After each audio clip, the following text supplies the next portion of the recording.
It was 1:21 in the morning when Malaysia Airlines Flight MH370 disappeared from radar screens. One moment, the plane was gliding through calm skies on its way to Beijing. The next, there was no distress call, no signal, only silence. In the hours that followed, control towers tried to reach the crew, but every channel stayed dead. Families waited for news that never came. Then, 30 minutes later, a strange detail emerged from the shadows. A phone registered a brief signal, a ping, from somewhere near Penang. It wasn't a call or a message, just a silent connection that lasted seconds. But in a case defined by silence, even a single ping felt like a voice calling out from the dark. What happened during those missing minutes? Was someone alive, trying to reach out before the end, or was it something far more mysterious? That unanswered signal would soon become the clue that changed everything.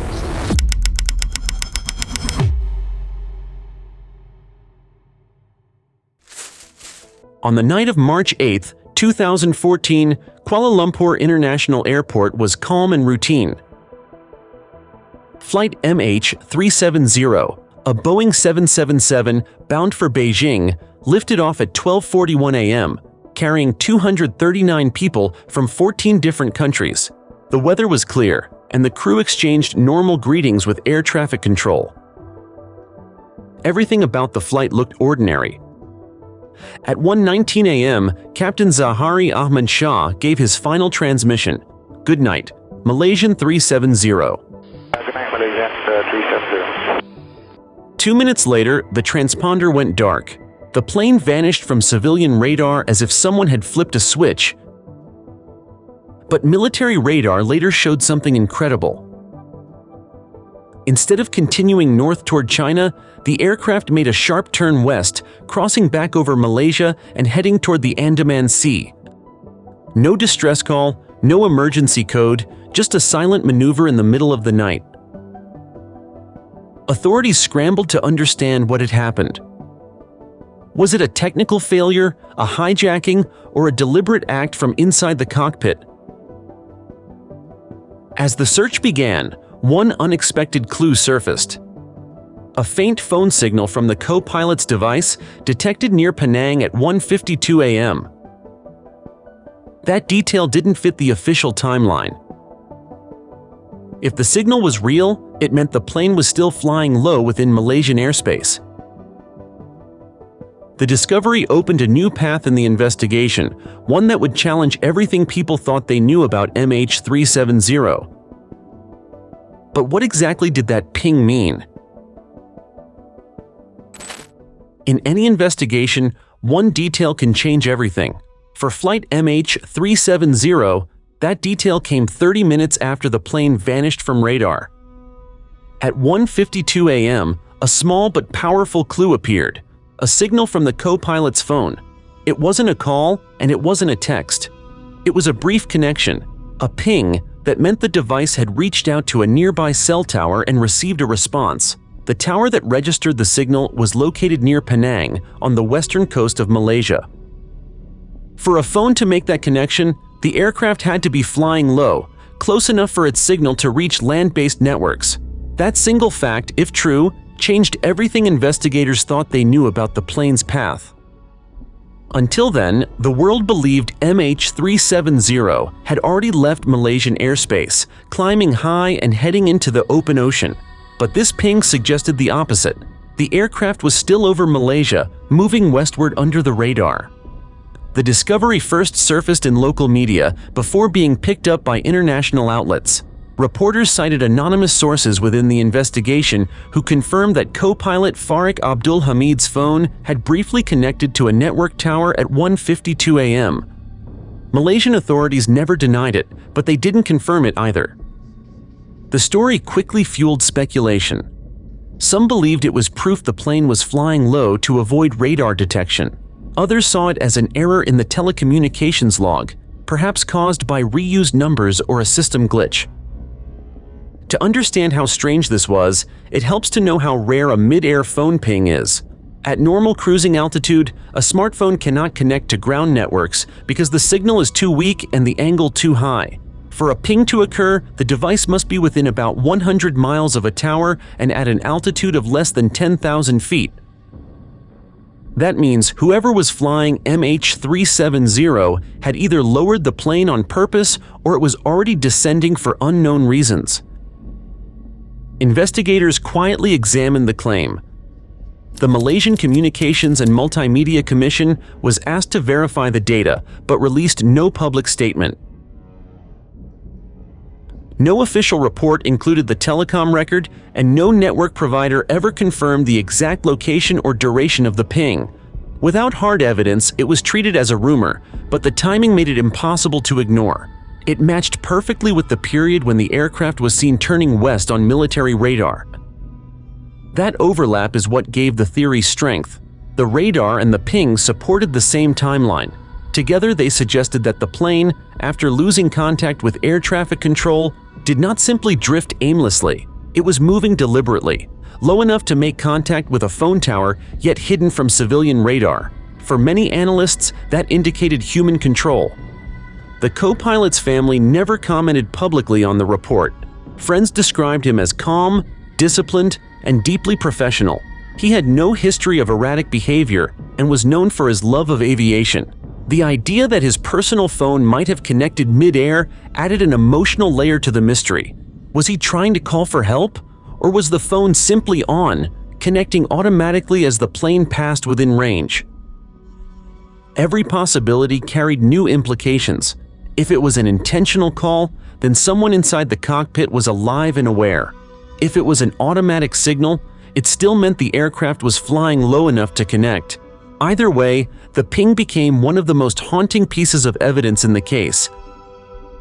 By the time the news spread worldwide, experts began to wonder if this small burst of data was more than just a glitch. Could it be the last trace of human presence before MH370 disappeared forever? The next stage of the investigation would depend on finding proof, but the proof was nowhere to be found. When the story of the mysterious phone ping first appeared, it spread faster than any other lead in the MH370 investigation. Newspapers and TV stations across Asia called it a breakthrough. For the first time, there was a hint that the plane had been alive after its disappearance. But as quickly as the news surfaced, it was buried under layers of silence. No documents were released, no raw data was shared, and every official statement seemed designed to cool public curiosity. What began as a possible turning point soon became one of the most disputed pieces of evidence in modern aviation history. The first question everyone asked was simple: where was the proof? The report of the ping came from unnamed sources, supposedly inside the investigation team. When journalists tried to verify it, they were told the information was under review. The Malaysian Communications and Multimedia Commission refused to comment. The national carrier, Malaysia Airlines, denied having access to any telecom records.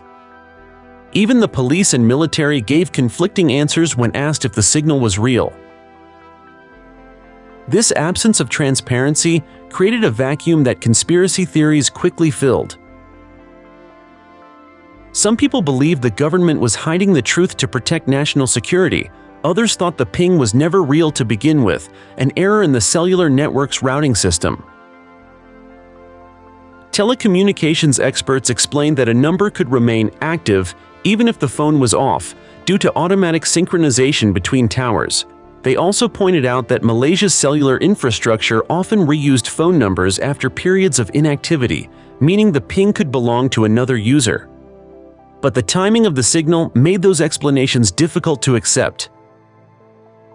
The 1:52 a.m. timestamp came exactly when military radar detected the aircraft moving westward over Penang. Two independent systems, radar and cell network, produced matching clues. Yet one was accepted as evidence while the other was quietly ignored. That inconsistency raised deeper questions about the investigation's priorities. Why would one type of data be considered reliable while the other was dismissed without public testing? When the official investigation report was released years later, it mentioned no phone data at all. It described radar plots, satellite handshakes, and flight control logs in exhaustive detail, but skipped the telecom issue entirely. To outsiders, it looked like the case of the missing ping had been erased from history. Aviation analysts called it a gap in the record, arguing that even an unverified signal should have been noted for completeness. Without it, the timeline between 1:21 and 2 a.m. remained a dark void. Families of the passengers demanded answers. They had been told that every possible lead was being investigated, yet one of the most intriguing had vanished from discussion. Some relatives even reached out to network providers directly, but their requests were declined. In their eyes, the silence looked deliberate. Every new interview with officials produced the same vague response. The data could not be confirmed. Behind the scenes, experts continued to debate what the ping meant. If the phone had truly connected, it implied the plane was still powered and flying within range of Malaysian towers. If it hadn't, then someone, either a journalist or an investigator, had misinterpreted a technical glitch. But what made the situation so frustrating was that both possibilities fit the available evidence. The truth was trapped between technical ambiguity and official silence.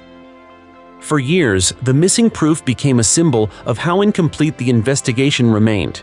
It showed how much of MH370's story depended on data that might never be fully verified. Every unanswered question added another layer of doubt, not only about the flight's final moments, but also about the institutions tasked with finding the truth. As one aviation analyst put it, "The problem isn't the data we lost, it's the data we're not allowed to see." And with that realization, investigators began to look for another path, something beyond missing phone logs or secret reports. If the truth wasn't in the telecom data, could it still be found in the skies themselves?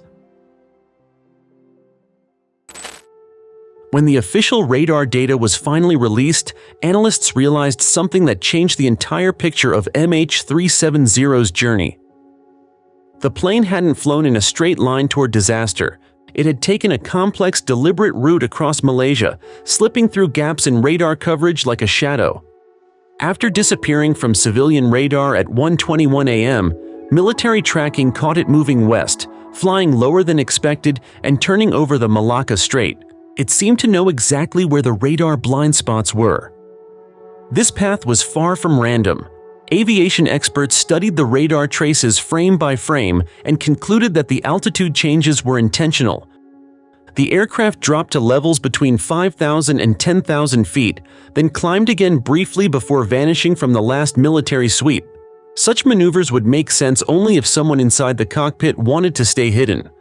Commercial autopilot systems do not choose routes that are low or that are erratic on their own. For those studying the ping theory, the radar path added weight to the idea that the plane was flying beneath detection range on purpose. The 1:52 a.m. cell signal near Penang aligned perfectly with this low-altitude westward movement. That synchronization made it hard to believe the ping was an accident. It seemed like proof that the plane was skimming the edge of the radar grid, close enough to trigger a network connection but too low for air traffic control to notice. Inside the investigation team, opinions were divided. Some officials insisted that the plane's strange route could be explained by mechanical failure or by the autopilot resetting after a power interruption. But pilots and flight engineers pushed back, pointing out that MH370's movements required human input. They noted several precise turns and altitude changes that couldn't have happened without manual control. The question of who was controlling the aircraft became the next great mystery. If it wasn't a system malfunction, then either one of the pilots or another person on board had taken charge. Yet neither the captain nor the co-pilot had shown any sign of distress or motive before the flight. Their backgrounds, family lives, and medical records revealed nothing alarming. Investigators were left with an even stranger possibility. The plane was being guided, but by whom and for what purpose remained unknown. The radar trail stretched westward toward the Andaman Sea before vanishing entirely at 2:22 a.m. From there, no Malaysian, Thai, or Indonesian radar recorded anything further. It was as if MH370 had melted into the sky. Only later would satellite data suggest it continued south, far beyond the range of any regional radar. But during that crucial hour, it was invisible, flying silently in a corridor few planes ever use, at altitudes designed to slip beneath detection thresholds. In the following months, simulation tests tried to replicate the route. Even with advanced equipment, trained pilots struggled to maintain such precision while avoiding radar contact. Their conclusion was sobering. Whoever flew MH370 knew exactly what they were doing. They understood the radar coverage maps, the limitations of civilian air traffic control, and how to disappear without leaving a trace. This realization changed the tone of the investigation. The mystery was no longer about a plane that vanished due to bad luck or technical failure. It became a story about control, intention, and planning. Someone on that aircraft had made calculated choices in the dark, choices that led it away from safety and into the unknown. By linking the low-altitude radar flight with the mysterious phone ping, investigators uncovered the outline of a plan, but not the mind behind it.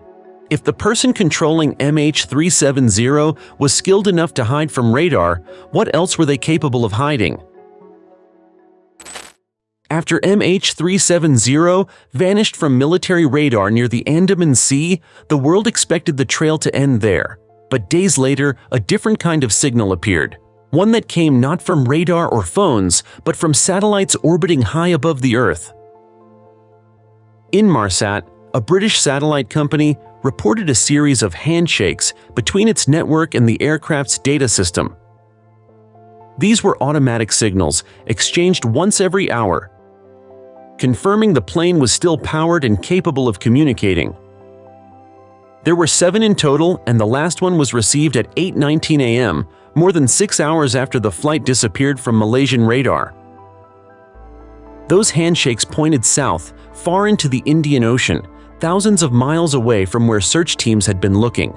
The pattern of those connections suggested the plane had changed course once more, leaving behind Southeast Asia and heading toward one of the most remote stretches of ocean on the planet.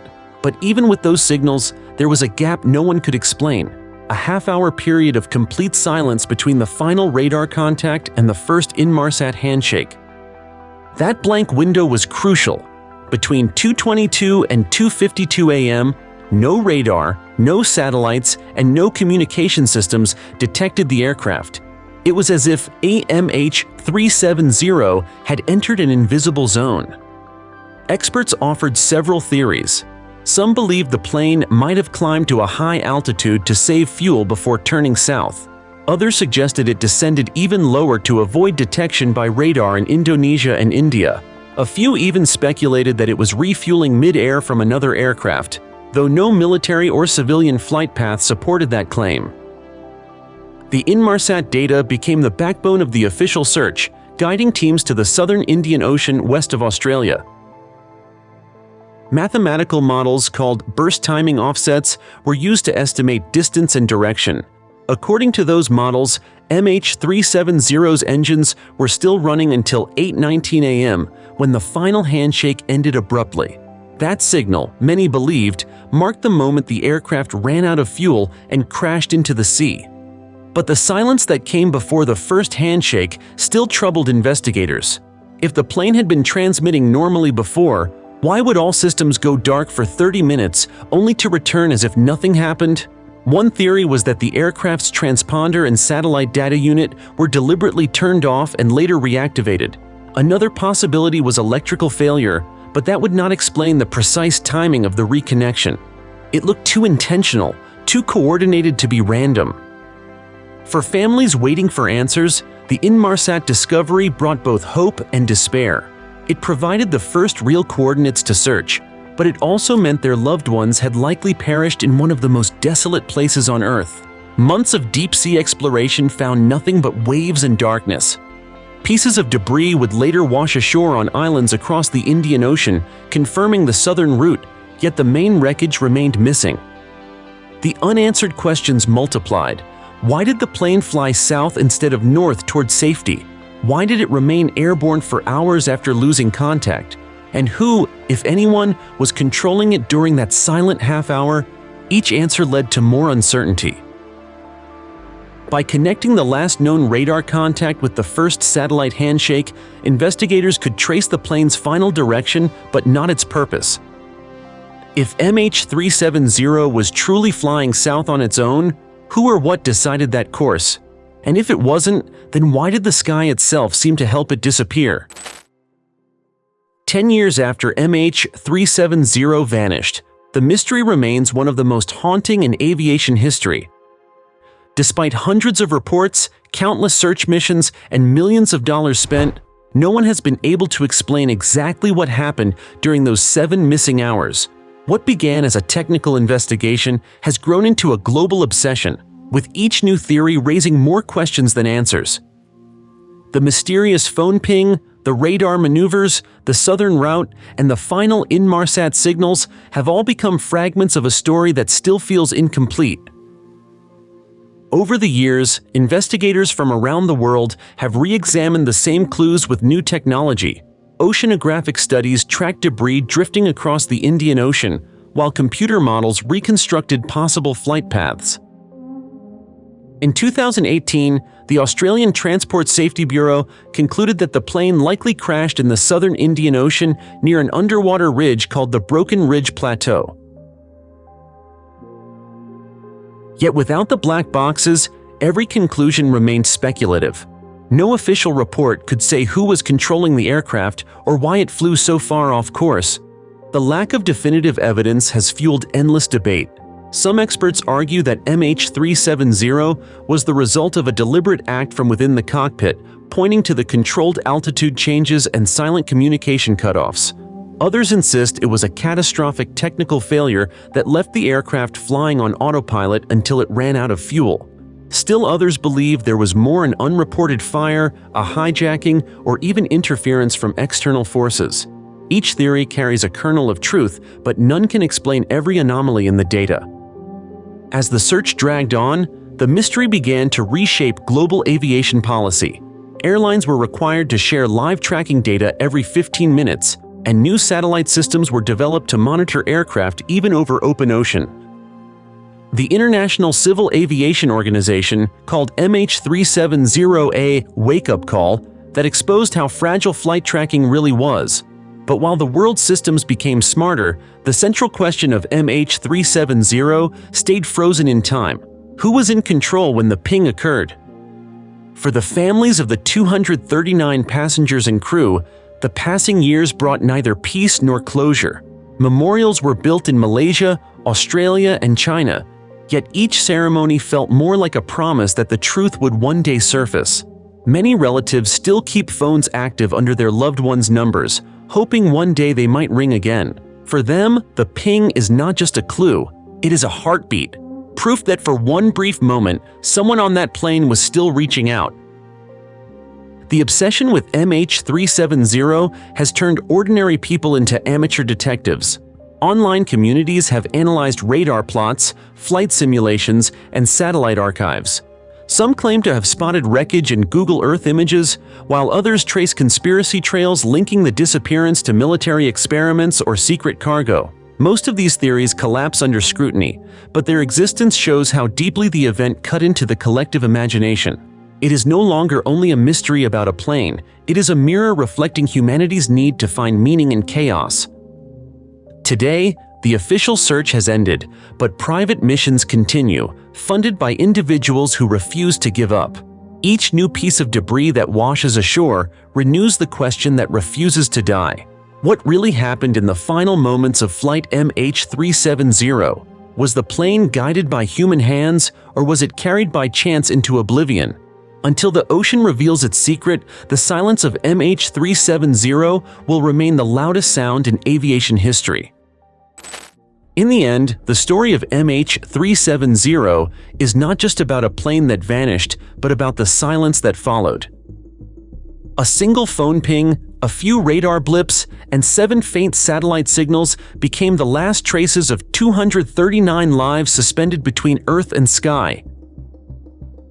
Each clue felt like a whisper from the dark, proof that something or someone was still reaching out before the world went quiet again. A decade later, we still stand at the edge of that silence, searching for meaning in fragments. The ocean has kept its secret, but the questions it left behind continue to echo louder than the waves. Was the ping a cry for help, or the final heartbeat of a machine left to drift alone? Until the wreckage is found, every answer remains speculation, every theory unfinished.